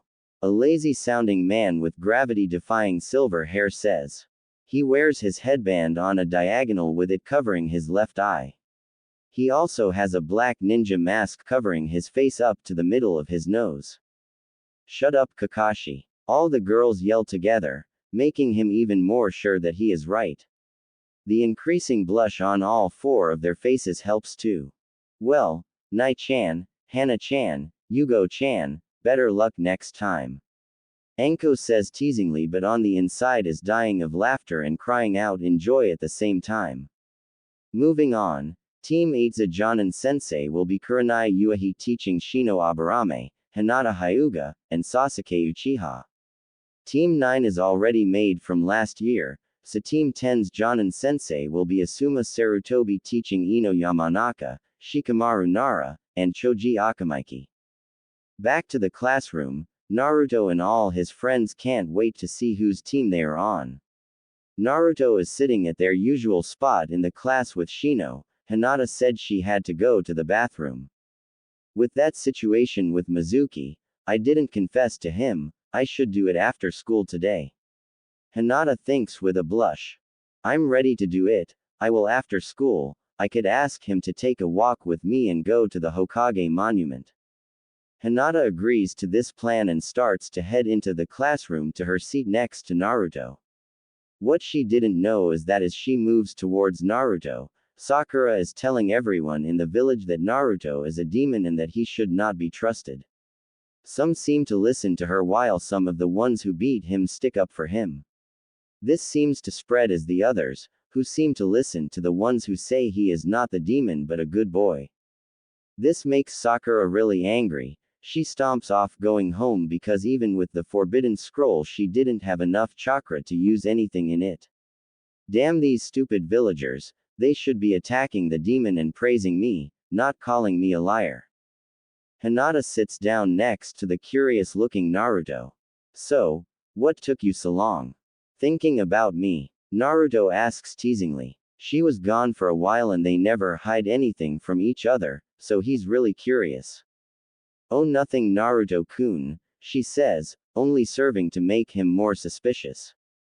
Ah, please tell me, I promise I wouldn't tell anyone else.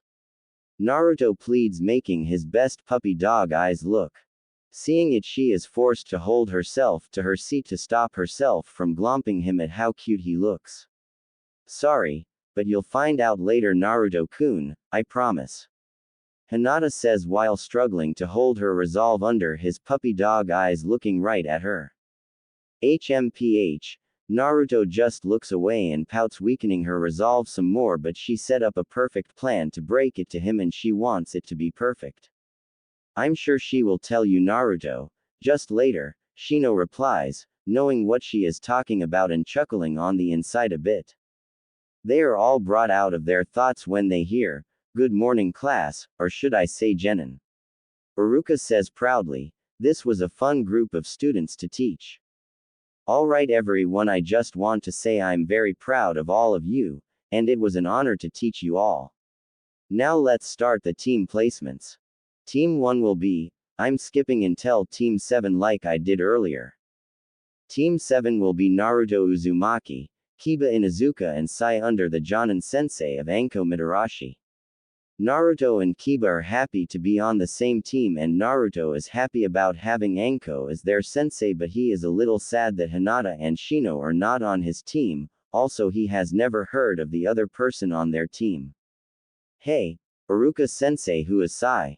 Kiba asks, interrupting Iruka, probably wondering the same thing that Naruto is.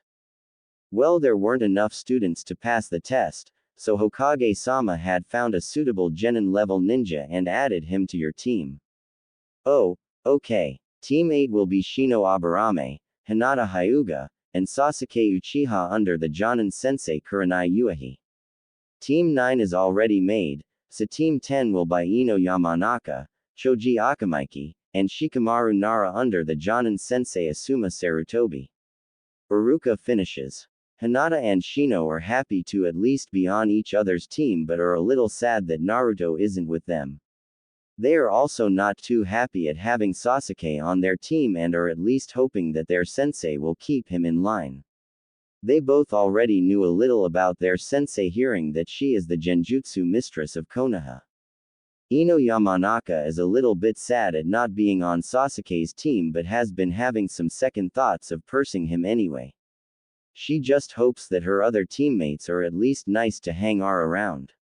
Choji and Shikamaru are happy too, they are just hoping to get along with Ino, while Shikamaru hopes that she is not bossy.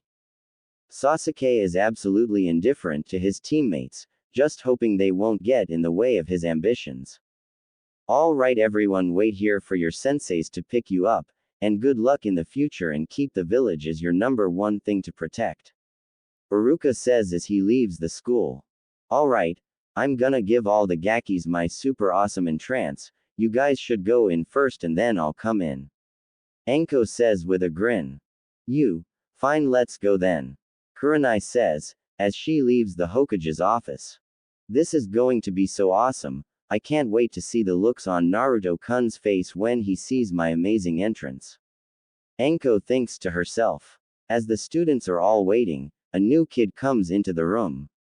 He is a deathly pale white, looking almost dead. He has black ninja pants on and he wears a short black jacket with red straps. Also on his back is a small backpack on. On his back is Tonto. The rest of his outfit consisted of a shinobi sandals and gloves with his index fingers and thumbs exposed. I am Sai. The boy says simply. I am to be placed on a team with Naruto Uzumaki and Kiba Inuzuka. Where are they? He questions. That would be me. I'm Naruto and the guy with the dog on his head at Kiba Inuzuka. Nice to meet you, Sai. Naruto responds. Yay, It's nice to meet you as well. Kiba responds also. Sai just nods and sits down to wait for the team's sensei. Shortly, a man with brown eyes, short, black spiky hair and a beard. His clothing consisted of the standard Konoha ninja uniform with the sleeves rolled up halfway, a flak jacket, regular shinobi sandals and forehead protector. He also wore the 12 Guardian Ninja sash that had the kanji for fire marked on it around his waist. Alright Team 10, you're with me, I am Asuma Sarutobi. Next to him was one of Naruto's old senseis, Kurenai Uehi, and she was staring at him. He looked into her eyes and she looked away to the other kids and blushed a little bit. I am Kurenai Uehi, and I am the Jonin sensei for Team EIG. She was cut off by two kunai flying through the window and sticking into the ceiling with a banner attached to them. A black blur then shot through the already broken window and landed in front of the banner that read, "The Great, the Powerful, the Single Anko Mitarashi," revealing the Jonin with a shit-eating grin on her face. I am Anko Mitarashi, and I am Team 7's Jonin sensei, she says loudly only to find the students staring at her like she has a second head. Woohoo, that was awesome Anko sensei, it was perfect. Naruto yells out and starts clapping, making the woman blush and smile. Ha! I knew he would like it, take that Nai-chan, Anko thought, thanks Gaki, now gather the team and meet in front of training ground 44 in 30 minutes. She then jumps out the same window leaving a somewhat fuming Kurenai. Both because she was interrupted and because it looked like Naruto really did enjoy her entrance. As I was saying before, I am Kurenai Uehi and I am Team 8's Jonin sensei, come with me. She says while taking one more quick glance back to Naruto. He feels it and stares back and winks at her as he gathers the team and they all jump out the broken window, but not before Hinata tells him to meet her later. Kurenai blushes beautifully and Asuma sees it and smirks, so she does have a thing for Naruto, that lucky bastard. Well Team 10 follow me. He says as all of them leave the building and go their separate ways. Alright guys, we have about 5 more minutes to get there, let's speed up a bit. Naruto says while taking charge and both comply with little thought. Strange, I already feel at ease in his presence. Could it be the information on the kind of life that he has lived that I had to read about? Sai thinks to himself. Danzo is his master. Sai is from Danzo's root program and is supposed to only do what Danzo commands. However, he feels something different inside when he listens to Naruto's orders. It reminds him of his lost brother Shin.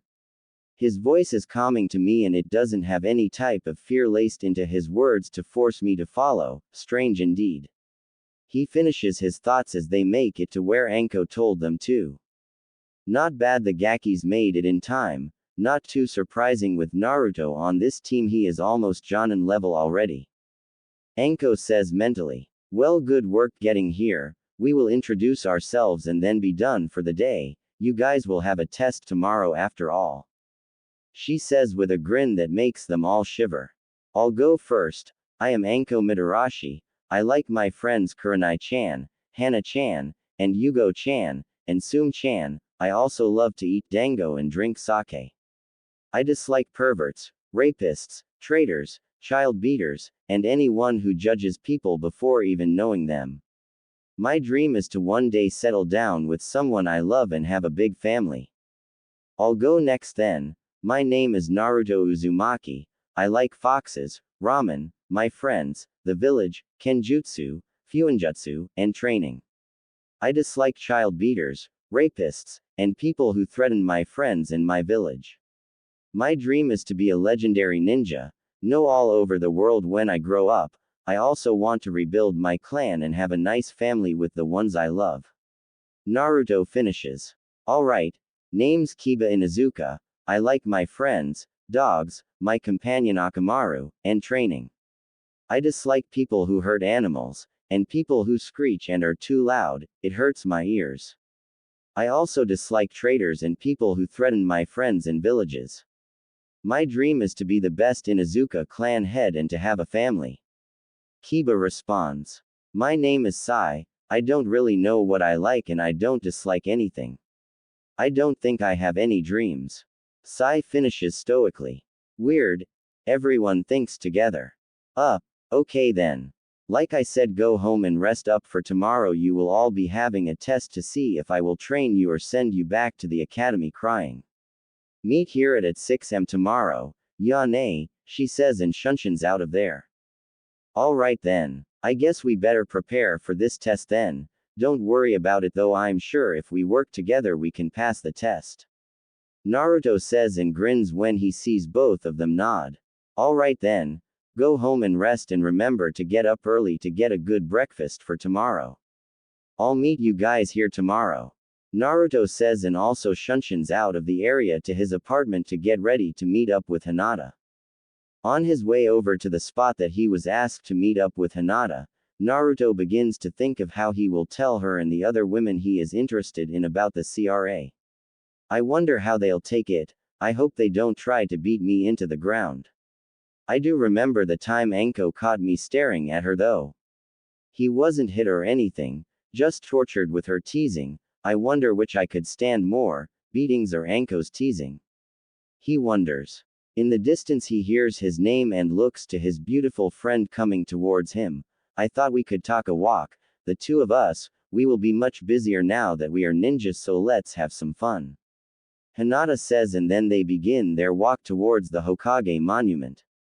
As they approach it, Naruto gets nervous, choosing to start his explanation of the CRA. Hinata, he says, getting her attention. I have something to say and something to ask. You already know I have a bloodline, the Crimson Wing bloodline. I am also the last of the Uzumakis, so in order for the Uzumaki clan to survive I have to have multiple wives. He says, letting the information sink in. He then starts to get red and stutters out, I would like you to be one of my wives. Looking over to her face, he sees her looking at him with a full blush. Then, she just smiles. Well, I guess I never thought of it like that, but I have had strong feelings for you and I know that we can make things work out. Hinata says, tearing up slightly. There's a little more I have to tell you. He says as he hugs her. He really loves her and wants to be with her forever. I am required to have at least 10 to 15 wives in the future. I hope that you can